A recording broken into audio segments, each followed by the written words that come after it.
ce monde est magnifique. Il y a tellement de choses à voir, à vivre. Bienvenue dans Slow.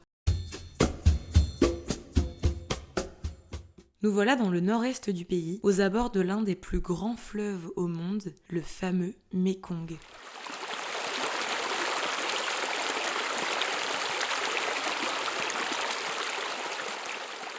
On s'est vraiment laissé porter pendant ce séjour. Ça a été la première fois qu'on testait les logements en homestay, c'est-à-dire qu'une famille nous a ouvert les portes de sa maison. HT. L-I-T-H-T. Voilà, HT. L-I-E. You know bonsoir? Bonjour. It's French for Oh, yeah. Hi, on the Bonjour, evening. hello. Yeah. Okay. Ananas. Ananas. Non, bah non, c'est de la triche. C'est en français. Non. She's... Me. She cheat. Apple. Apple, yeah. Là-bas, c'est très rustique. On découvre la douche à la bassine. Il n'y a pas d'eau chaude, mais la température est très très élevée. Je crois que c'est une des premières fois pendant le voyage où on a aussi chaud. On fait même des pauses de découverte et de balade pendant la journée parce que, on va dire, entre 15h et 17h30, il fait une chaleur peu supportable. Pour la plupart des habitants, et notamment chez les femmes et chez les enfants, beaucoup portent des sortes de petits patchs, on va dire comme des pansements collés soit sur les tempes, soit sur le front. Et apparemment, ça permettrait de limiter les maux de tête, justement liés à la forte chaleur et forcément parfois à la déshydratation. On passe nos 2 premières nuits chez une famille cambodgienne adorable et on s'est retrouvés à aller célébrer la fête des lanternes à Crassier avec eux. It's a camera! Look!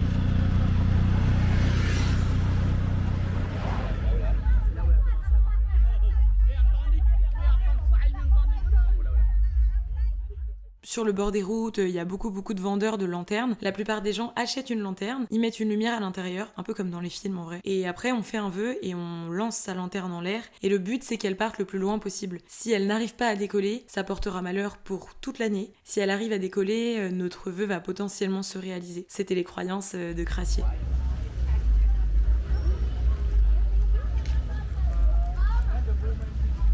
La deuxième partie de notre séjour à Crassier était en fait consacrée à la découverte des dauphins de l'Irrawaddy. Ils ont une tête un peu étrange, on dirait un petit peu des belugas format dauphin. On dirait qu'ils sourient tout le temps. Moi je les trouve trop mignons.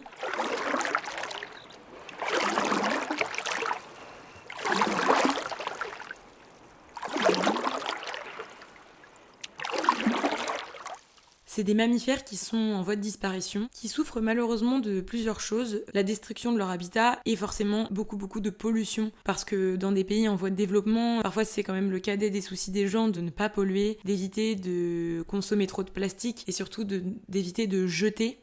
On ne peut pas juger, bien entendu, parce que nous, on arrive avec nos mindsets de privilégiés et de pays développés, même si c'est un peu bizarre comme manière de dire pays développés, pays en développement, mais c'est un fait. Je pense que là-bas, beaucoup des enfants à qui on a parlé, ils nous disaient mais pourquoi tu me dis que c'est pas bien? Et eux, ils jettent leurs emballages par terre quand ils sont en train de manger une barre de céréales, ils jettent leur emballage par terre. Et on a vu toutes les générations faire ça, et très rares ont été les fois où les enfants ou même les personnes âgées étaient reprises. Le Mékong, c'est un fleuve très pollué, notamment par des produits toxiques comme le mercure. Ça a donc influé sur la survie de cette espèce de dauphin qui aime et qui adore l'eau douce. D'ailleurs, ça c'est complètement dingue, des dauphins d'eau douce. Personnellement, je savais même pas que ça existait.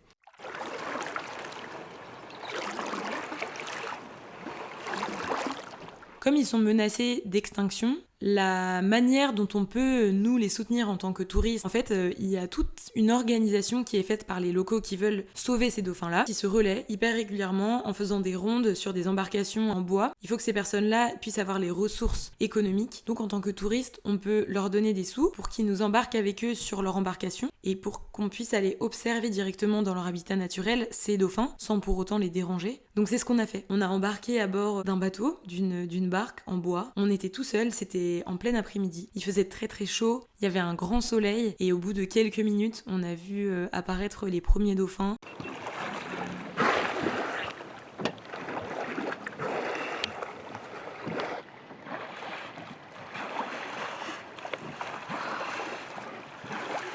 Un, puis 2, puis 3, et après il y en a eu à peu près partout autour de nous. On ne bougeait plus.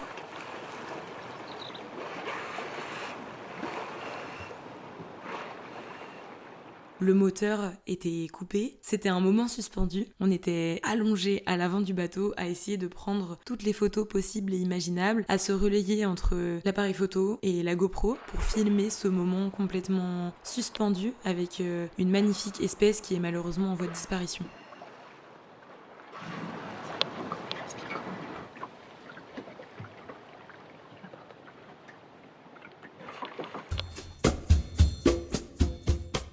Ces dauphins, on les nomme les dauphins de l'Irrawaddy. Ils tirent leur nom du fleuve Irrawaddy qui se trouve au Myanmar, qui est l'ancienne Birmanie, on la connaît plus sous ce nom-là. Ils survivent dans des fleuves d'eau douce, c'est ça qui est complètement improbable, mais aussi dans des zones côtières et dans l'océan. C'est une espèce qui est classée comme espèce en danger. Aujourd'hui, ils sont protégés. D'ailleurs, historiquement, beaucoup de légendes locales ont créé un mythe autour de ces mammifères, les rendant vraiment importants aux yeux des habitants. Quand on arrive sur place pour aller prendre l'embarcation, il y a des panneaux qui sont assez effacés par le soleil, mais qui nous indiquent des légendes avec des dessins où on comprend progressivement que les légendes sont basées sur des réincarnations humains en dauphins, et que c'est pour ça qu'ils sont autant importants.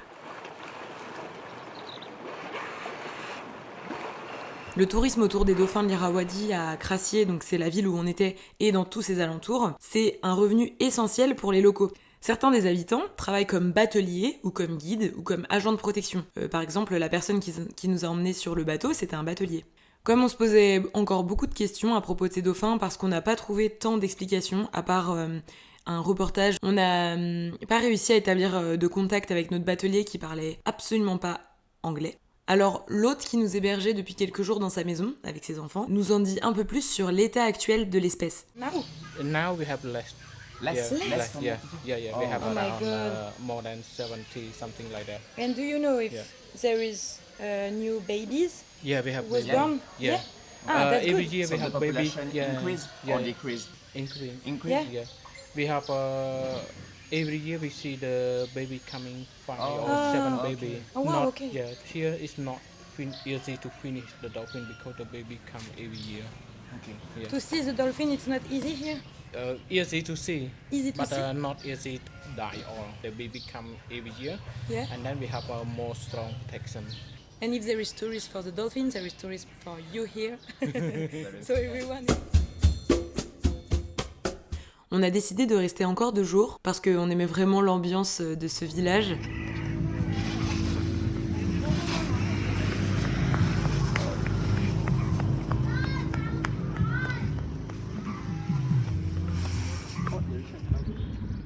Le scooter est tombé. Heureusement, Adrien était descendu. Moi, j'étais descendu bien avant, voyant la chose arriver. Du coup, maintenant, il a plein de boue sur cette Eva. Mais en vrai, heureusement, ça nous a fait une petite leçon, je pense. Mais au final, c'était une bonne idée quand même parce qu'on se retrouve au milieu des rizières. Et c'est trop beau et c'est trop paisible. Et là, il y a le pâturage. Ça me fait rire à quel point ça fait du bruit alors qu'on s'attend à ce qu'il y ait une petite barque. Et d'aller cette fois-ci sur une presqu'île, qui est d'ailleurs bordée par le fleuve du Mékong, dans lequel on peut voir les dauphins. On est allé vivre encore une fois chez l'habitant, chez 2 frères. On a passé une nuit chez eux,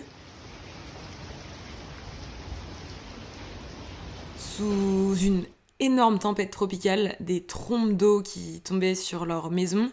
Leur maison, elle était entièrement fabriquée par eux-mêmes, en bois, sur pilotis. Quand on arrive là-bas, l'hôte nous propose de faire un tour de sa ferme. Il nous explique très vite qu'il travaille dans la culture du riz, qui se fait donc uniquement sur 6 mois. Donc il nous a emmené visiter toute sa production de champignons. Il nous a présenté sa maison et l'endroit où on allait dormir. Donc là, c'est les chambres. Il y a une chambre là. Et nous, ça, c'est notre chambre. Ouais, s'il te plaît. On va dormir là ce soir. Et là, c'est la porte. Et là, c'est la tempête. À la nuit tombée et après une douche à la bassine et à l'eau de pluie, on a fait un cours de cuisine avec lui. Donc on a cuisiné les champignons qu'il fait pousser. Ça peut paraître bizarre comme ça, mais je vous jure, c'est des champignons comestibles et ça fait aucun effet bizarre. Et on a mangé, c'était excellent, on les a fait frire, on a fait une sorte de panure autour des champignons, on a mangé du poulet sauté avec une sauce, c'était excellent, on a passé un bon moment, on a beaucoup discuté. Encore. Et en même temps, il y avait une atmosphère un peu particulière parce que il y avait vraiment une pluie torrentielle qui tombait sur le toit de sa maison en tôle. Donc ça faisait un bruit gigantesque qu'on a eu l'habitude de voir parce qu'il y a beaucoup de toits comme ça en Martinique. Mais quand même, ça faisait un sacré bruit et surtout, il y avait un orage.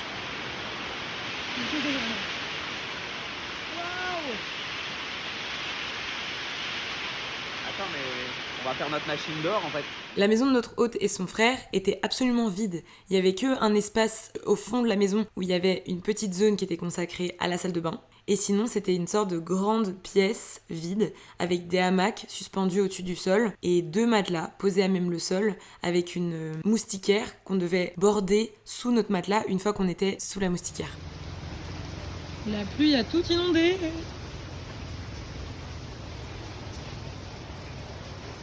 Ces 2 frères, ils vivaient avec plusieurs chats. Je crois qu'ils en avaient peut-être 5. Et on a eu quelques frayeurs, j'avoue, entre la porte ouverte, le ciel qui s'illumine avec les éclairs, le tonnerre et les chats qui sautaient sur notre lit en pleine nuit, malgré le fait qu'on avait mis la moustiquaire. J'avoue que c'est pas la nuit la plus rassurante qu'on ait passée, mais c'était une expérience très originale et très sympa. Ah oui, il y a un crapaud. Regarde le chat. J'espère que tu sais comment descendre. Après cette escapade de plusieurs jours dans la campagne à se perdre dans les chemins de Crassier et ses alentours, on a décidé de partir dans les montagnes et dans les hauteurs du nord-est du Cambodge.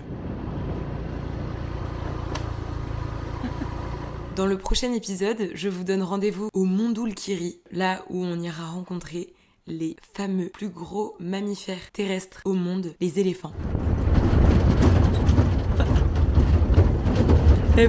On a intérêt de se tenir. Mais lâche pas. Avez-vous une assurance voyage? Oui. Mon Dieu, oui. Mon Dieu, oui. Mon assurance, c'est le Seigneur.